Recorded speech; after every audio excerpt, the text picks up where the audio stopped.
Tucked into the lower end of Dorney Park, nestled beside the gentle waters of Cedar Creek and not far from where the Iron Menace now roars, the Tot Spot once stood as a quiet, beloved corner of the park, a haven for the smallest visitors and a touchstone of memory for generations of families. For decades, it was Dorney's dedicated space for young children, a whimsical world of pastel rides, cheerful giggles, and parents gratefully catching their breath amid the noise and thrill of the larger park.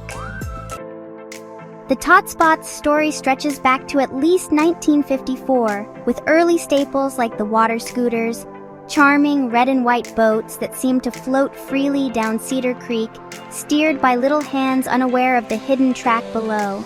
These boats became one of the area's most enduring icons, delighting kids across decades and even surviving hurricanes, until finally being retired after Hurricane Floyd damaged the track in the late 1990s. As the years passed, the Tot Spot blossomed into a treasured collection of classic kiddie rides. Mini jets, space age, and dune buggies gave children their first taste of independence, spinning gently in loops while proud parents looked on.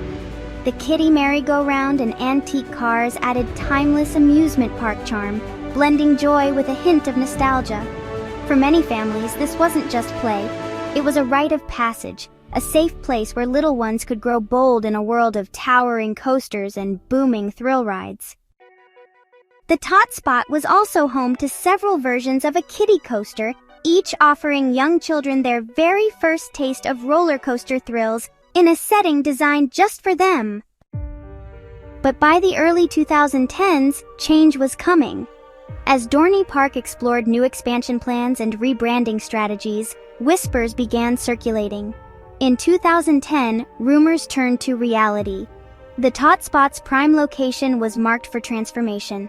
By 2011, Dorney had submitted plans for a new looping coaster, the Stinger. The Tot Spot sign came down. One by one, the rides disappeared.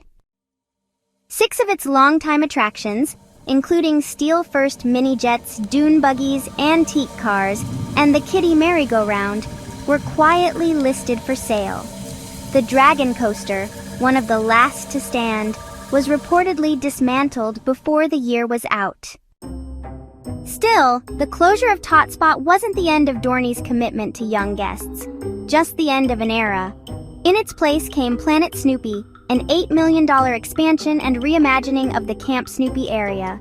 16 children's rides were consolidated into a bright, Peanuts-themed land in the upper section of the park, cheerful and modern, but missing the quiet charm of the Tot Spot. For those who remember it, Tot Spot was more than just a collection of kiddie rides.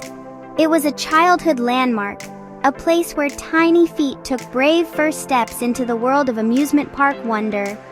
Though Planet Snoopy now brings bright, immersive fun to a new generation of young parkgoers, the closure of Tot Spot quietly marked the end of something more tender.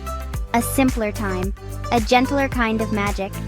It was where laughter first echoed, where little hands gripped steering wheels with wide-eyed excitement, and where families made sunlit memories that linger long after the ride stopped spinning.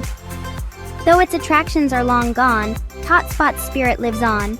In sun-drenched afternoons, soft creekside breezes, and the joy of watching a child's face light up with wonder for the very first time.